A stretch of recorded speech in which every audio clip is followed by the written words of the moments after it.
kita saat ini. Alhamdulillah pembangunan masjid kita saat ini sudah memasuki tahap ketiga, dan dalam proses pembangunan tahap ketiga ini kami panitia masih memerlukan tambahan dana sekitar kurang lebih 750 juta hingga 800 juta, yang total dana tersebut insya Allah masjid kita sudah rapi 100%. Oleh karena itu kami dari Humas Pembangunan Masjid Al-Quwa menyampaikan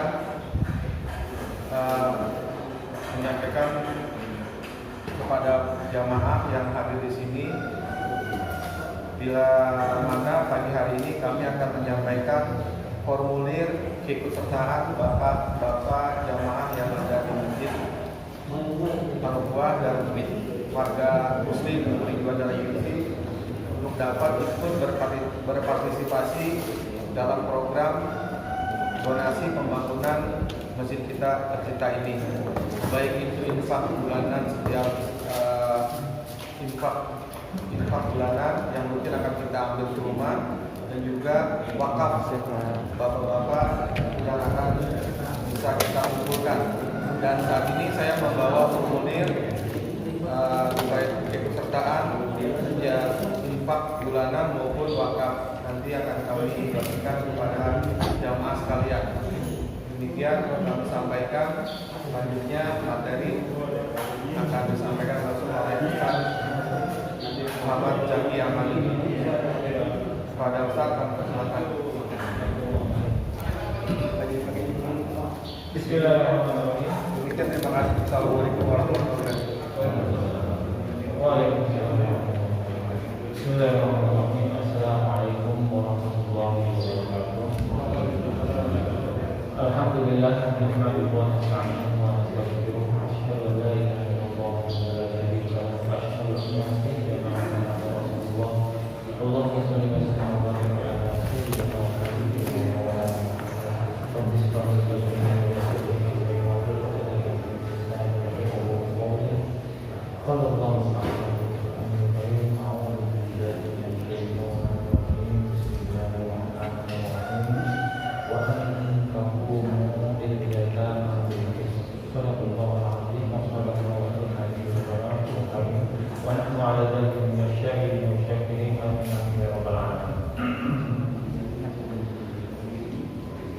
Jamaah Masjid Al-Quwa yang dirahmati Allah Subhanahu wa taala, kita melanjutkan lagi kajian kita terkait kepemilikan harta. Awalnya ketika datang syariat Islam itu masih belum menghargai seorang wanita itu seperti apa, menghargai cara kepemilikan harta itu seperti apa. Nggak tahu itu keadilan bagaimana bentuknya, keamanan bagaimana bentuknya. Anggaplah ini semua kita nggak ada benteng, hanya sebuah kayu yang kalau didobrak hewan pun roboh.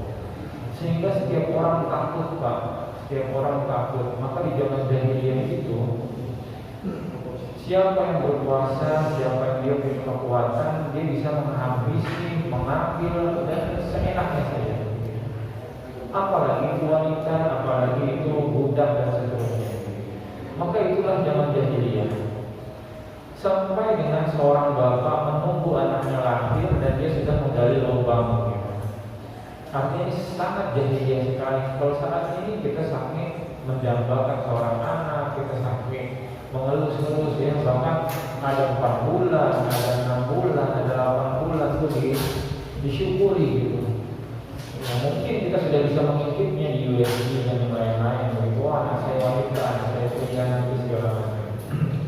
Tapi zaman jahiliyah tidak tahu itu yang mau muslim, anaknya pria atau wanita, orang tua itu sudah siap-siap saja.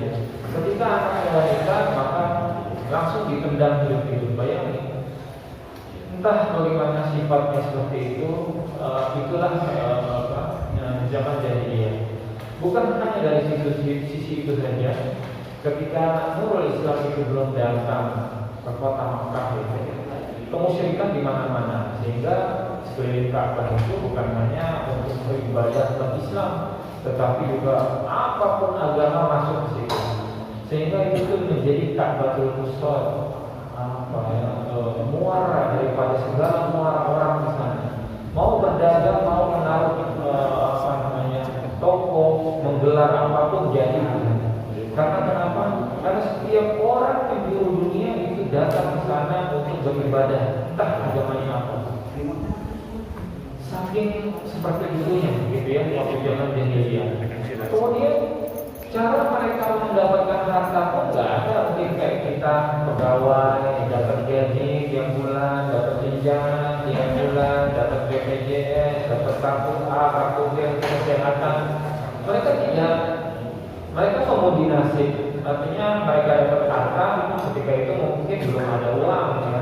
Jadi kalau dia punya harta hewan, dia mau punya hewan yang lebih bagus, bagaimana caranya? Ya udah main panah-panahan dia, panah-panahan yang kena dapat, gitu ya. Yang kalah ya buat kamu gitu. Dan kita diajarkan itu waktu masih kecil gitu ya. Kita main gundu, kalau yang menang dapat kita ambil gitu ya. Dan seterusnya. Bukan hanya gundu, juga kartu dan yang lain-lain.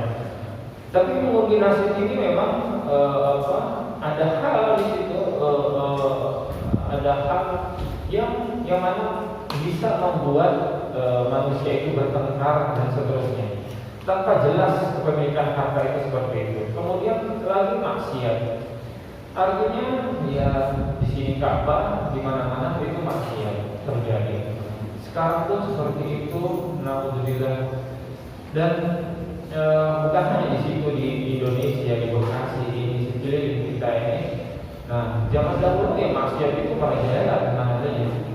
Jadi Nurul Islam itu ingin menghapus itu semua. Kemudian diskriminasi terhadap wanita. Wanita adalah kasta kedua setelah pria, begitu, sehingga tidak boleh ini, tidak boleh itu, dan seterusnya. Bahkan seorang wanita mengadu begitu ya, bagaimana ini saya mau dapat surga ya Rasulullah, kalau kita dilarang ini, dilarang itu, dilarang ini. Kamu sudah berbakti saja kepada suamimu, menjaga anak-anakmu, menjaga harta suamimu, menjaga rahasia keluargamu, itu sudah jannah. Maka, tapi sekarang masih banyak mencari jannah di tempat lain begitu ya. Nah, kemudian Buddha dan kaum apa itu objek pemuas nafsu, artinya ya karena memang siapa yang kaya, siapa yang memiliki harta, dia memiliki kuasa, ya itu yang menjadi dia. Kalaupun saat ini yang berkuasa kemudian memiliki harta, dia yang paling mayoritas suaranya dan seterusnya, itu sama aja kita kembali lagi kepada zaman jahiliyah. Kemudian bagaimana menciptakan keadilan, kesejahteraan, keamanan? Susah banget. Karena apa? Hukum rimba, hukum alam yang ada di zaman jahiliyah itu. Artinya kenapa? Saya nggak akan berani keluar rumah Pak. Kalau saat ini kita berangkat subuh segala macam tidak ada halangan kecuali corona mungkin. Zaman dahulu mau ke masjid itu kita juga takut. Karena kenapa? Hukum rimba, siapa bisa jadi kita dibunuh gitu ya. Karena nggak tahu Pak. Nggak tahu kanan kiri lampu belum ada dan seterusnya. Maka sahabat itu sampai menunggu sahabatnya untuk mana sahabat lainnya. Dia berangkat dari rumahnya sebelum zuhur, nyampe setelah qomat mungkin, setelah azan mungkin, saking jauhnya mungkin. Ya ketika itu seperti itu. Dan hukum rimba ini artinya ketika berdagang Rasulullah itu membawa bukan pasukan tetapi armada-armada begitu ya.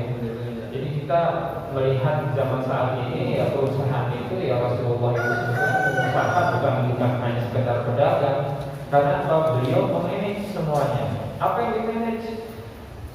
Perjalanan beliau ke Yaman, perjalanan beliau ke Syria, dan perjalanan beliau berdagang keluar kota Mekah itu kan udah sesuatu yang Masya Allah.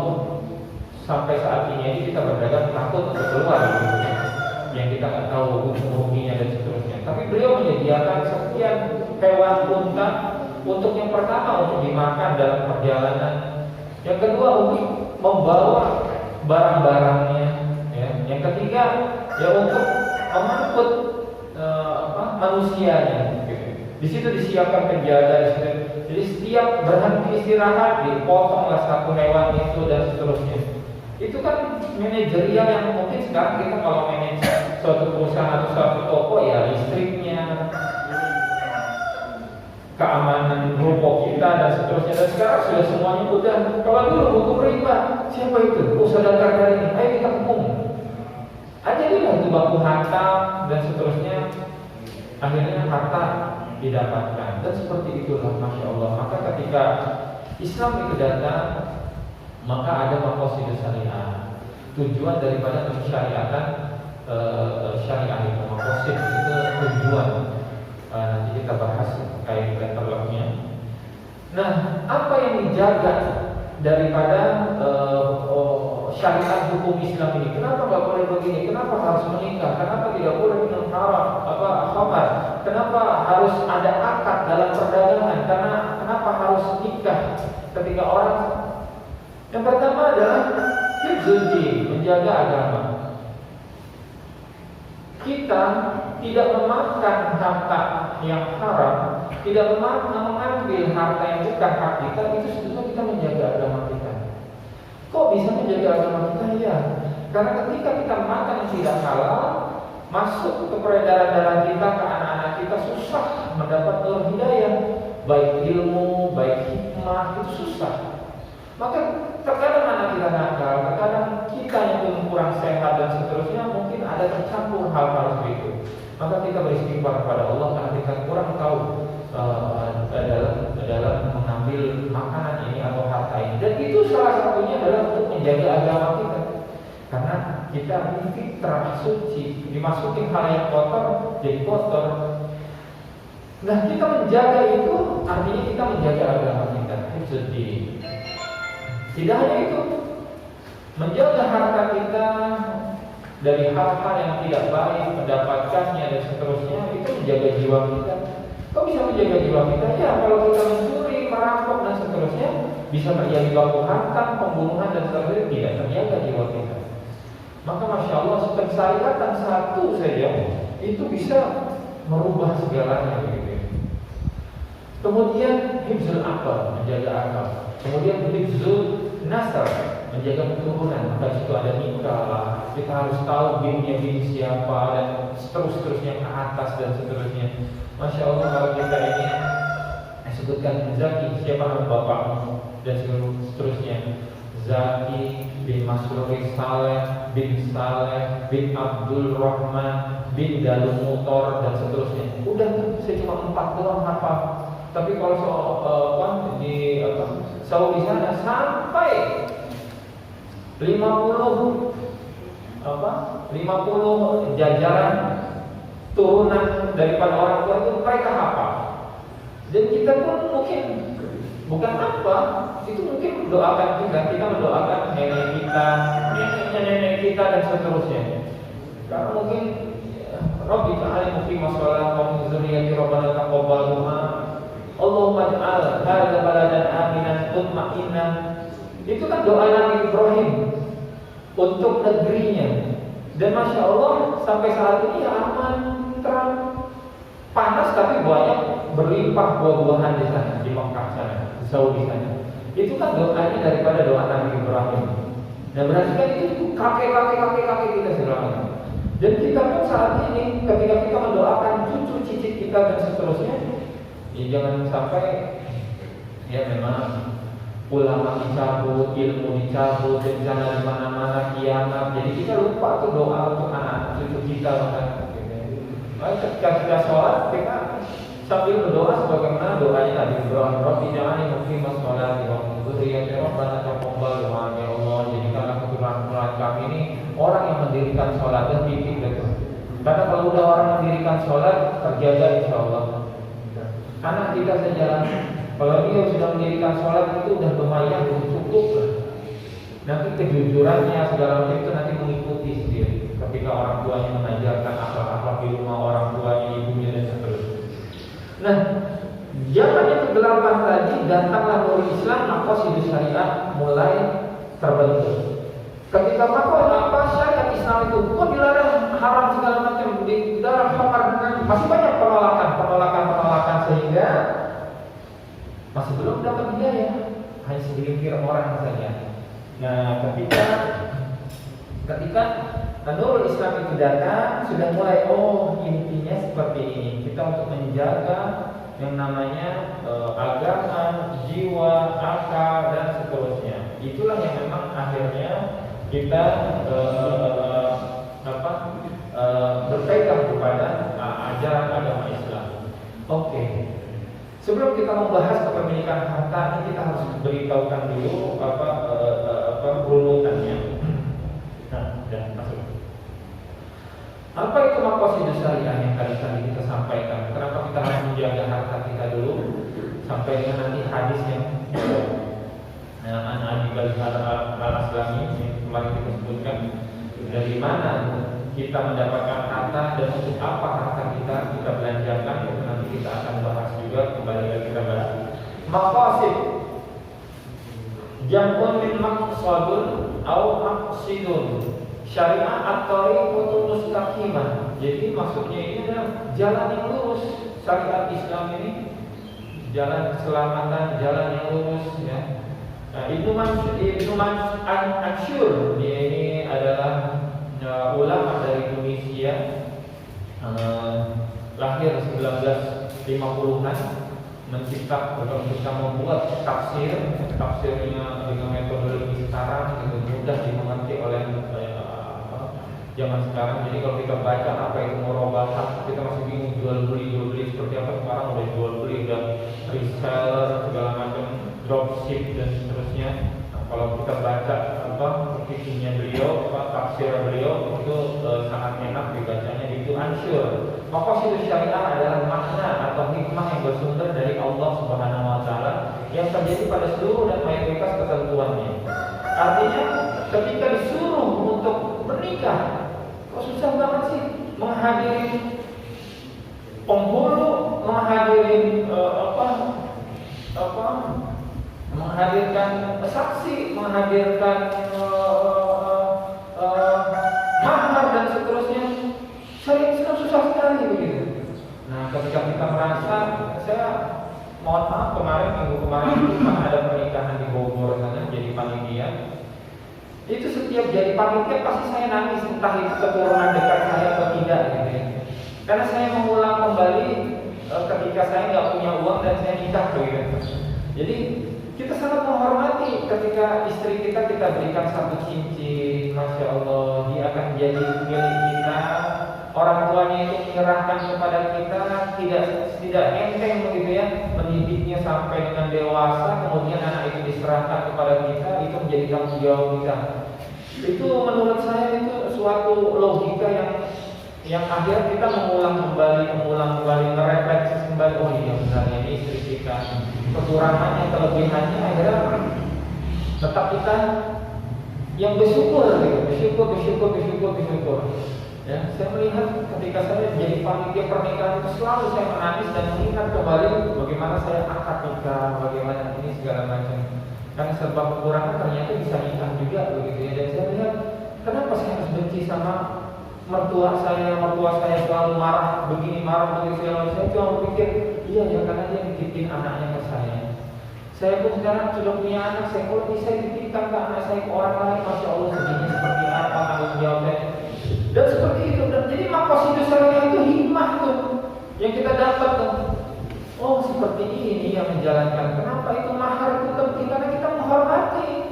Kita akan mengambil dia, kita akan menjadikannya dia istri penghormatan saja. Walaupun Islam itu walaupun aman hadid, walaupun cincin dari besi itu sudah cukup, walau hafalan, tapi kan secara naif seperti itu. Cuma Rasulullah tidak seperti itu gitu. Rasulullah menyediakan unta merahnya, dan itu bukan 1, 2, 3 ekor, puluhan, bahkan ratusan unta yang jenisnya bukan merah begitu. Dan ketika itu kan berarti Masya Allah beliau itu sangat dermawan, kaya dan menghormati seorang wanita begitu. Kalau kita melihat wanitanya apa ya janda. Sekarang ada nikahnya janda biasa aja, mahar segala macam biasa aja. Tidak, bukan seperti itu. Itulah maqasid syariah yang selalu kita mencari hikmahnya, dan ini bersumber dari Allah Subhanahu wa taala. Itulah yang kita sebut daripada maqasid syariah. Lanjut. Nah, daripada tingkatan maslahat ini, maqasidus syariah itu yang tadi kita bilang itu ada yang esensial, daruriyat. Sesuatu yang menjadi ketergantungan orang yang apabila tidak ada mengakibatkan kerusakan, dia termasuk 5 hal, yaitu agama, jiwa, akal, keturunan, dan harta. Contoh, kita butuh nggak Bapak? Butuh. Untuk apa? Menjaga anak istri kita dari apa? Kehormatannya. Contohnya auratnya dan seterusnya. Bagaimana kalau di dalam di bawah jembatan, kolong jembatan, di pinggir jalan susah untuk mandi dan seterusnya? Maka ini ada termasuk yang daruriyat. Bukan hanya itu, menjaga harta kita, buat kita bangunan yang bagus, tertutup rapi dan aman, daruriyat. Tapi kalau ada kita memberikan harta, memberi suatu barang begitu yang kita ingin bahwasanya, ini untuk apa? Untuk mengangkat derajat kita, untuk menunjukkan siapa kita. Nah, ini dalam Islam harta yang seperti ini bukanlah sesuatu yang daruriyat. Maka sesuatu yang daruriyat, mahal, gak apa-apa habiskan uang kita karena kita mau menghormati pihak si istri, kita menghormati istri kita nanti. Maka kita kasih mahar yang terbaik begitu. Bahkan mahar itu apa? Dalam syariat bisa ngutang. Bisa ngutang. Kok saya mikir, kok bisa ngutang ya? Hebat syariat ini begitu. Jadi kalau misalkan kita tidak punya uang dulu ya, kita berjanji kepada pihak wanita dan pada istri kita, saya akan berikan mahar ini setelah saya nikah dengan kamu. Oke, saya beri. Cocok, nikahlah kita, nikah. Maka jadi hutang itu kepada istri. Bahkan ketika itu belum ditunaikan dan sudah terjadi hubungan suami istri, ada fikihnya. Kalau sudah masuk boleh sekian, kalau sudah masuk jadilah sekian. Sampai seperti itu, Pak. Itulah agama Islam. Dan Masya Allah kita mencari hikmahnya di situ. Nah, ada yang hajiat itu pelengkap daripada 5 yang daruriyat tadi, esensial ya. Seperti kita contohnya keringanan puasa atau sholat dalam keadaan safar gitu ya. Ini kan kita tetap diwajibkan untuk sholat, tetapi ketika ada dalam perjalanan dan itu untuk ibadah begitu ya, maka bolehlah itu dirukhsah. Rukhsahnya apa? Ya kita boleh sholat sambil bersafar dengan mengurangi bilangan-bilangan yang tadi. Ada yang tahsiniyat, ada yang hanya penunjang saja. Jadi kalau sekarang beli HP dengan menggunakan kartu-kartu kredit dan itu dibayar dengan bunga, maka kita sebut ini bukan sesuatu yang daruriyat, sesuatu yang penting. Jadi kenapa kalau bukan itu yang penting, tapi kita menggunakan hal-hal yang memang merusak akidah kita, merusak daripada merusak daripada semuanya, jiwa kita segala macam, akidah kita. Kenapa? Itu harta yang haram. Kenapa kita sibuk-sibuk mengambil itu begitu? Nah, inilah yang perlu kita jajarkan lagi. Jadi kalau kita sampai keluarga ini, bulan ini kita beli apa ya? Bulan ini kita nyicil apa ya? Berpikir lagi, ini sesuatu yang penting, darurat apa tidak? Kalau ini darurat, beli sebagus-bagusnya, beli sebaik-baiknya. Gak apa-apa, karena itu darurat. Alat-alat kesehatan dan seterusnya itu darurat saat ini benar-benar gitu. Tapi kalau ini, ada model HP sekarang, tipe yang plus 20 plus segala macam, harganya Masya Allah lebih dari 20-an juta, 15 juta lebih.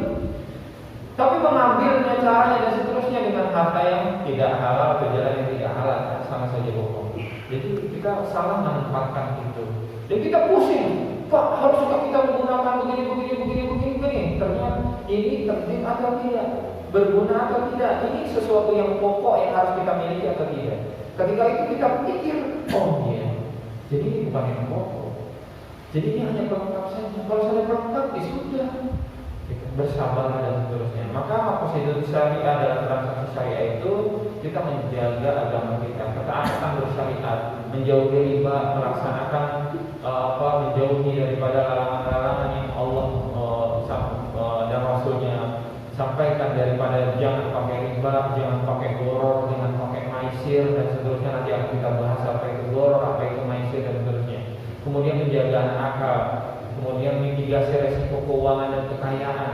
Ini transaksi syariah ini mitigasi resiko ini, ya kita mau menyimpan harta kita, simpan dengan baik. Bagaimana caranya? Jangan sampai kita taruh emas, tetapi di ruang tamu di situ ada orang-orang yang membantu kita di rumah dan seterusnya, itu kan memancing dan seterusnya. Maka mitigasi resiko dengan baik dan proteksi kekayaan dan jiwa kita. Bagaimana kita ini punya emas beralih kepada orang lain, bagaimana cara akadnya, bagaimana dan seterusnya, maka itu akan kita bahas. Langsung kita bahas kepada, sebenarnya saya mau menampilkan ini ya.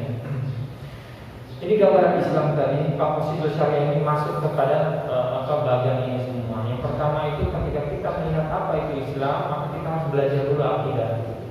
Akidahnya yang pertama. Maka setiap kajian itu harus ada kajian akidah. Kalau masjid ini belum ada, cari para ulama yang bisa mengkaji kita terkait akidah. Kenapa orang sholat, orang ini tapi nempelin jimat di rumah? Orang sholat, orang haji segala macam tapi pakai cincin yang ada jimat, dompet yang ada jimat, dan seterusnya, mobil ada jimat, seterusnya. Bagaimana? Karena akidah kita belum kuat. Kita patut begini-begini karena ada berita begini-begini, mana akidahnya? Begitu. Mana kepercayaan dia sama Allah segala macam? Ada CCTV nggak apa-apa, itu mitigasi resiko. Walaupun ini sudah lingkaran pagar depan belakang tertutup, merasa aman kita, karena merasa aman kita lupa siapa yang melindungi kita lupa memohon kepada beliau, kita lupa memohon permintaan kepada Allah, dan ini menjadikan akidah kita rusak segala macam. Nah, kalau maka saya lihat, kenapa saya mau menggambarkan lagi zaman jahiliyah? Karena zaman jahiliyah itu orang itu takut, Pak. Bersyukur banget kalau Allah ada Islam. Kenapa? Tegaklah keadilan. Orang nggak boleh lagi membunuh, orang nggak boleh lagi al-anfu bil anfi wal udhunu bil udhuni wal ainu bil aini. Mata luka ganti mata, hidung luka ganti hidung, darah keluar ganti darah keluar. Itu sadis tidak? Sadis. Kalau orang mendengarnya seperti itu ketika zaman jahiliyah, mereka akan berpikir benar juga ya. Karena selama ini orang mati, esoknya suku sana pun harus lagi. Entah bagaimana caranya. Maka adalah piagam Madinah itu ketika Rasulullah membuka Fathul Makkah itu, piagam Madinah itu disebutkan suku A apabila berselisih dengan suku B, maka yang harus ditunjukkan adalah seperti ini dengan membayar diat, yaitu ganti rugi berupa uang dan seterusnya. Kenapa? Kalau nggak itu berantem, Pak. Turi juanda dengan tangan juanda. Pak, itu baru suku, Pak. Bagaimana kalau ketika zaman jahiliyah? Itu berantem. Ketika ada sungai, orang mati di sungai itu sudah pasti fitnahnya adalah suku sana yang membunuh anak saya. Ini kalau tidak ada piagam Madinah, perang dan makin banyak tumpah darah, maka turunlah Islam. Yang melukai darah keluar, darah pun diganti dengan darah dan seterusnya ya. Kepala diganti kepala dan seterusnya, mata diganti mata dan seterusnya. Karena berpikir, oh iya, melukai ini fitrah manusia. Oleh sebab itu, kita belajar akidah. Di situ syariatnya. Nah, setelah kita belajar akidah, saya harus begini, beriman kepada Allah, Rasulnya segala macam. Kemudian apa kendaraannya? Bagaimana cara melaksanakan itu syariat? Nah, syariat ini muamalah ini yang kita kaji sekarang. Kepemilikan harta. Jadi kalau kita membahas kepemilikan harta, ini masuknya di bab muamalah. Maksudnya bab muamalah ini di bab syariat. Praktisnya, aktivitasnya. Nah, jadi jangan sampai hal yang kita kira ini muamalah ini khilafiyah, sebagaimana kita melaksanakan akidah begitu ya. Nah, ini berbeda. Muamalah itu dibuka luas, asal koridor-koridornya nanti kita akan jelaskan itu tidak dilanggar. Nah, ini syariat. Kemudian akhlak. Kenapa? Akidahnya baik. Menjalankan prakteknya baik, maka timbullah akhlak yang baik. Maka akhlak itu, ada non-muslim itu akhlaknya baik. Enggak. Tapi kalau muslim akidahnya baik, syariatnya, prakteknya dikerjakan dengan baik, maka berujung pada akhlak yang baik. Dan ini tidak bisa berlengkap akhlak baik karena nggak sholat yang nggak ada, pasti akhlaknya tidak baik, gitu ya. Nah, segala macam. Inilah yang akan kita bahas. Nah, di bab muamalah inilah yang sebetulnya kita akan bahas. Oke. Nah, saya kembalikan lagi bagannya. Jadi ketika syariat itu dipecah lagi, maka syariatnya ada sumbernya, ada objeknya, ada tujuannya. Sumbernya apa? Quran dan hadis. Itu ada yang qat'i, ada yang zonni. Ada yang tegas, ada yang tidak tegas. Nanti kita bahas. Objeknya itu ada akidah, ada syariat, dan ada akhlak. Nah, yang syariat ini ada yang ibadah, ada yang muamalah. Muamalah ada yang umum, ada yang khusus. Nah, ini susah nanti menjelaskannya kalau nggak ada bagannya. Tapi nggak apa-apa. Nanti, nah, ujung-ujungnya semua yang ada di dalam Quran itu hadis, kemudian objek pelaksanaannya, tujuannya apa? Maqasid syariat lagi. Menjaga agama, menjaga jiwa, akal, keturunan, dan harta. Jadi kita ini dalam rangka menjaga itu semua, menjaga maqasid syariat. Kita lanjut. Muamalah maliyah. Nah, ini baru kita masuk kepada pembahasannya. Muamalah maliyah itu antara manusia dengan manusia. Jadi kalau man ahya fakaan nama ahya nasan jami'an. Kalau kita bermuamalah menjaga manusia, maka kita itu menjaga manusia seluruhnya. Kita menzalimi satu manusia, kita menzalimi seluruhnya. Kenapa? Berdagang gitu. Kita menzalimi pembeli dengan mengurangi timbangan. Kita itu akan menzalimi semua manusia. Kenapa? Ya anaknya, dia kasih barang itu ke orang lain pun ternyata ada kekurangan timbangan dan seterusnya beredar di mana-mana. Begitu uang yang diberikannya pun dan seterusnya. Maka ini adalah hubungan manusia dengan manusia. Karena apa? Kok ada hubungan ini? Karena ada kebutuhan. Kalau tidak ada kebutuhan tidak akan mungkin. Nah, zaman dahulu ada kebutuhan tidak? Ada kebutuhan, tapi caranya salah. Caranya merampas dan seterusnya. Nah, kalau sekarang ada begal-begal segala macam, berarti itu sudah kembali lagi ke zaman jahiliyah itu. Kembali lagi ke zaman jahiliyah.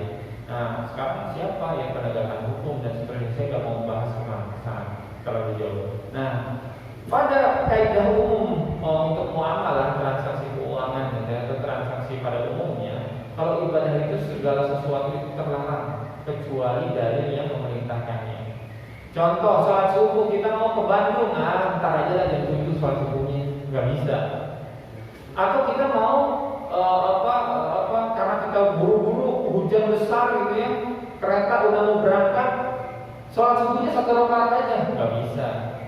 Nah, kenapa? Dalilnya sudah qat'i, sholat subuh seperti ini, waktunya dari sekian sampai sekian, jamnya sekian-sekian gitu ya. Kalau itu terlarang, kita membuat sesuatu yang baru dalam hal ibadah, maka tidak boleh. Lalu buat sebagaimana muamalah, salam-salaman, kemudian tadi merayakan, bukan merayakan tasyakuran 6 bulan, 4 bulan, terserah dari itu. Kalau bab muamalah itu tidak apa-apa. Kalau kita menyambung itu dari bab muamalah itu tidak apa. Tapi kalau itu merupakan suatu ibadah maka salah, tidak boleh. Karena ibadah itu sudah tidak ada lagi dalilnya. Dalilnya ketika itu ada dalam Quran dan Sunnah maka kerjakan. Kalau tidak ada tidak boleh. Gitu. Nah, dalam bab muamalah segala muamalah itu hukumnya boleh jika tidak ada dalil yang melarangnya. Nah, kebalikannya nih. Muamalah boleh nggak kita buat? Boleh nggak kita sesama tetangga saling bantu membantu segala macam? Boleh. Apa masalahnya? Nggak ada kecuali hal-hal yang dilarang.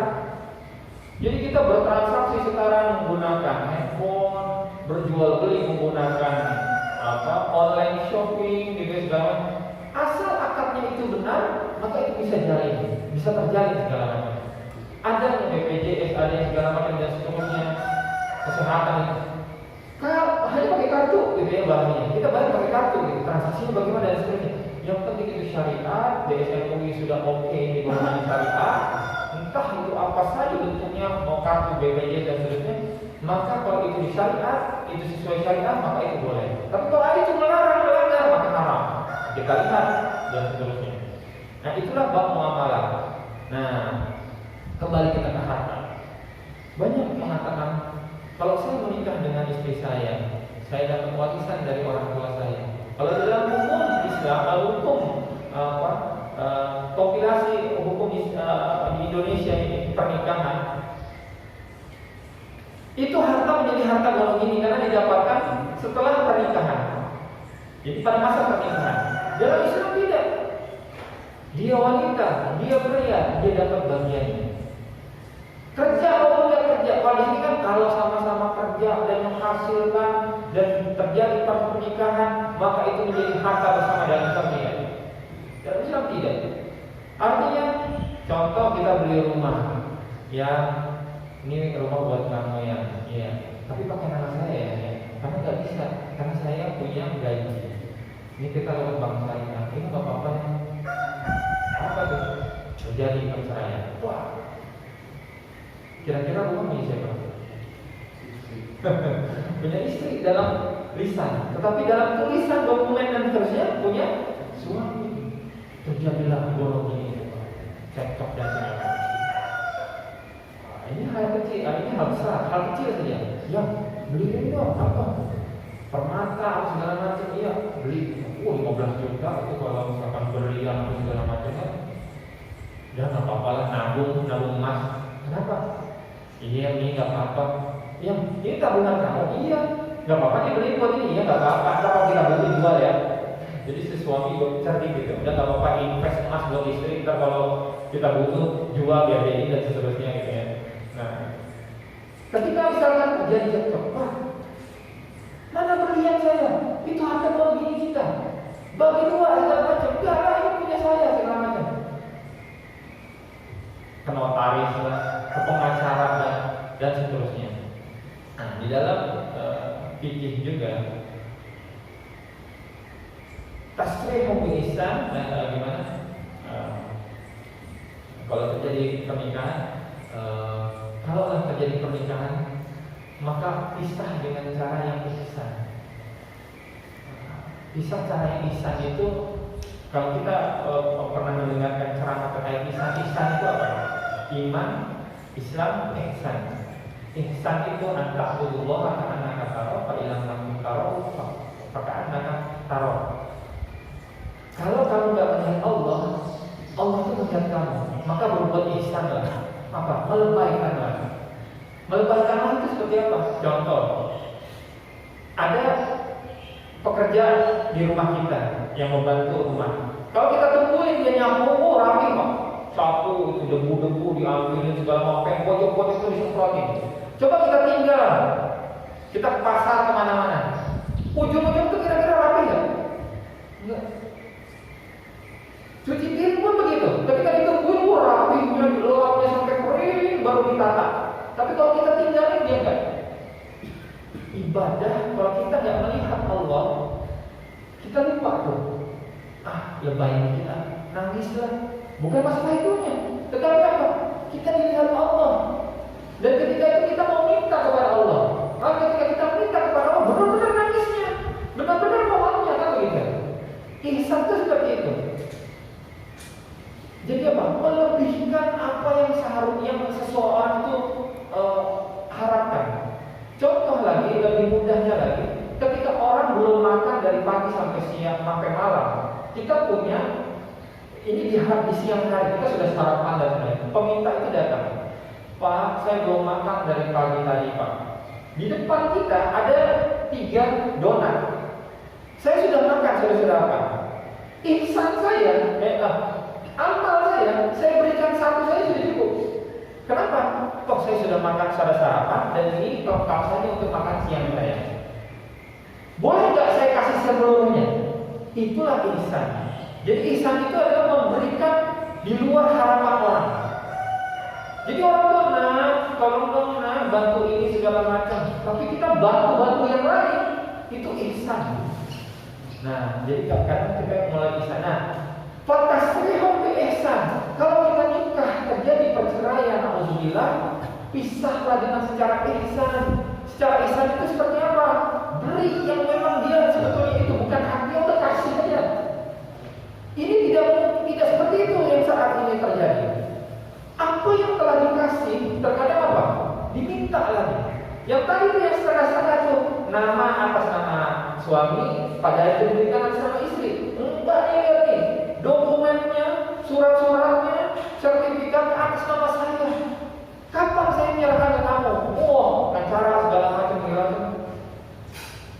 Maka untuk menjalankan ini undang-undang kita menggandengnya ya sudah. Kalau begitu jalan tengahnya adalah dalam hukum undang-undang ini dijadikan gonogini, tetapi dalam Islam tidak.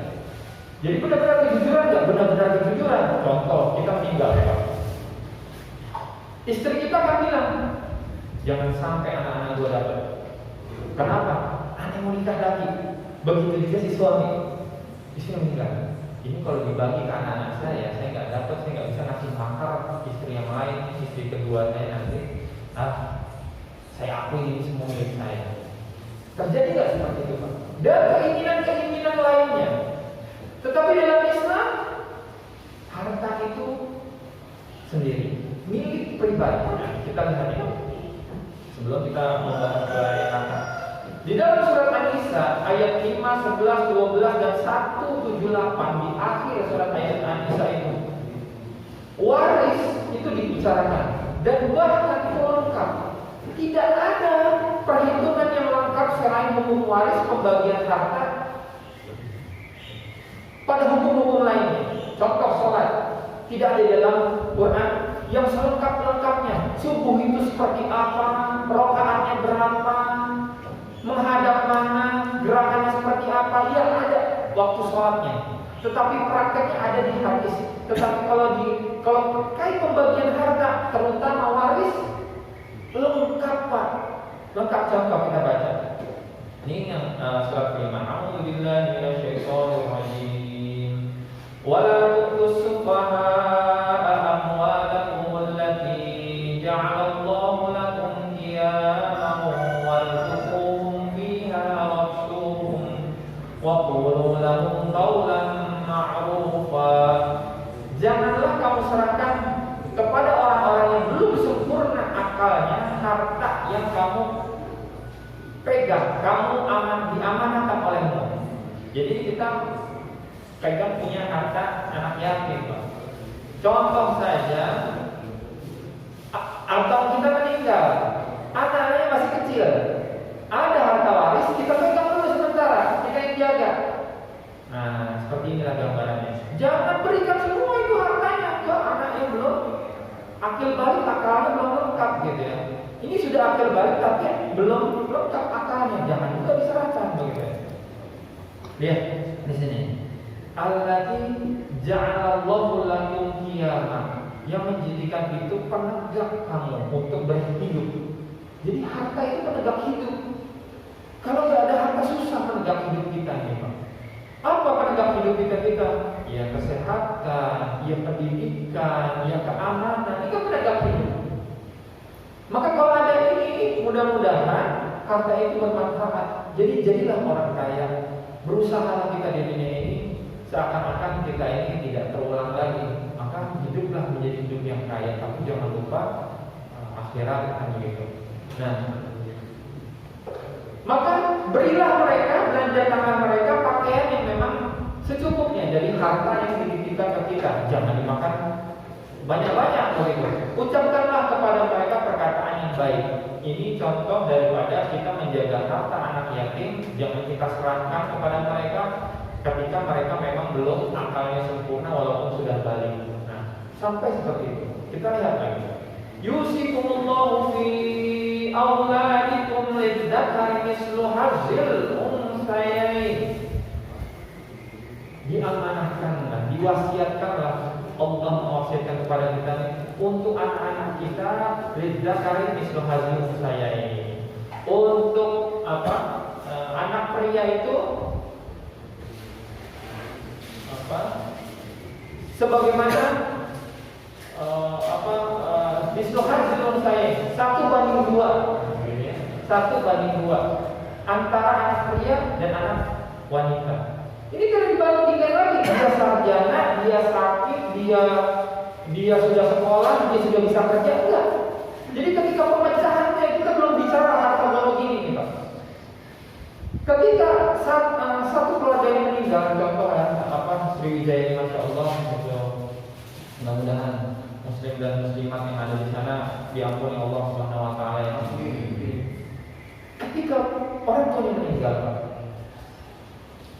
paman-pamannya saya pokoknya harus dapat. Orang tuanya pun akan berkata, ya saya mau nambah modal dari harta si anak saya yang meninggal ini. Anak-anak nangis segala macam. Ada yang udah sarjana, ada yang udah kerja. Lihat Quran di sana. Lihat zakari mislu hazil unsayain. Bedanya 2:1 antara pria dan wanita. Tidak disebutkan. Dia itu sudah sarjana, dia itu sakit-sakitan. Pokoknya bandingnya 2:1. Ada orang tua yang bijaksana. Wahai anak-anakku, ini ada 100 juta. Seharusnya ini kalian berempat ya. Kalian ini cowok semua. Ini contohnya cowok semua, udah dibagi kalian semua. Kakekmu udah gak usah, paman-pamanmu udah gak usah. Ini sepertiganya yang kita serahkan untuk masjid, jangan lebih dari sepertiga. Ataupun mungkin kita udah kalian berempat, lebih baiknya lagi gimana? Ya udah nih, 20%-nya kita serahkan kepada masjid, boleh juga seperti itu dan seterusnya. Nah, maka pembagiannya seperti ini. Ada orang tua bilang, mohon maaf, kamu anak pertama, kamu kan sudah disekolahkan sampai sarjana, kamu kan sudah begini sudah begitu, udah cukup harta orang tuamu itu kamu habiskan untuk pendidikan kamu. Jadi warisanmu saya potong. Ada nggak yang seperti itu? Bahkan ada lagi Pak, anak kita sakit-sakitan. Kamu tahu nggak si itu sakit-sakitan? Bukannya begitu. Dia sakit-sakitan menghabiskan harta orang tua kita, malah kok warisan dia dikasih lebih. Masya Allah. Dan seterusnya Pak. Begitu juga antara pria dan wanita. Artinya di sini apa? Nggak ada kriteria itu. Tapi pembagiannya sesuai dengan pembagian yang Allah tentukan. Namun ini tidak saklek. Ketika satu orang para asatid atau ulama atau siapa yang tertua di keluarga itu menyampaikan, bagian kamu sekian, bagian kamu sekian, bagian kamu sekian, bagian kamu sekian. Saya ingin berunding. Ini adalah ketetapan daripada Allah. Saya ingin berunding. Lihat adik kamu belum sekolah, adik kamu sakit-sakitan.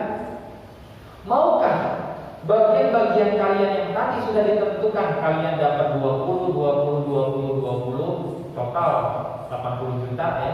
Ini adik kamu dapat 20 tapi dia harus sekolah, dia harus kesehatan segala macam. Ridho gak kita menyerahkan 10 jutanya untuk adik kamu sampai dengan dia bahkan seluruhnya? Ketika itu ridho maka jadilah hukum itu. Jadi seperti itu Pak bermuamalah itu. Nah, Masya Allah. Jadi ketika kita menganggap Islam itu saklek, tidak. Yang penting aslul khair. Perjanjian-perjanjian, perdamaian-perdamaian kita dapat hikmah dan maslahatnya itu bisa dijalankan. Lanjut. Nah, kenapa sih terjadi seperti itu? Ada hukum bono gini, ada anak, Masya Allah, barakallah. Ya, makasih Pak. Ada hukum bono gini dan seterusnya. Karena apa? Ini harta. Apa itu harta? Nah, kita baru mau bahas apa itu harta. Dalam bahasa Arab, harta itu ma yamilu. Itu kata kerjanya, artinya apa? Condong, Pak, miring, berpaling. Jadi kalau kita lihat emas, udah ada condong gitu. Kalau kita lihat burung bagus ya, condong dan miring gitu. Miringnya apa? Pokoknya yang lain nanti dulu. Ini saya condong ke sini. Terserah bagaimana cara mendapatkannya. Itulah harta. Maka ketika kita, ada warisan, condong dan kita mulai dari miring dan pakaian dan miringnya. Mala yang milu. Jadi hati-hati nih kalau kasih nama mala atau apalagi mailan ini juga hati-hati.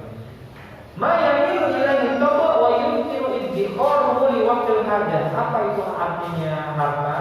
Harta itu adalah segala sesuatu tabiat manusia mempunyai kecenderungan terhadap hal tersebut dan dapat disimpan pada sesuatu yang diperlukan. Contoh emas, kita condong, emas ini bagus, investasi bagaimana, kita simpan.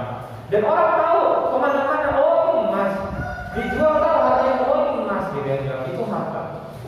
Tapi boleh jadi harta-harta itu tidak seperti itu. Contoh, mungkin dulu booming batu cincin ya, batu cincin segala macam.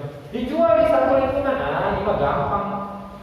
saya tinggal ngambil di gunung sana udah dapat hak. Tapi itu tetap harta di satu tempat. Artinya selama dia bernilai dan dapat disimpan, dan itu bermanfaat, maka ini disebut harta. Tapi sebagai manusiawinya bahasa harta itu dari mala yang malun, segala sesuatu yang miring.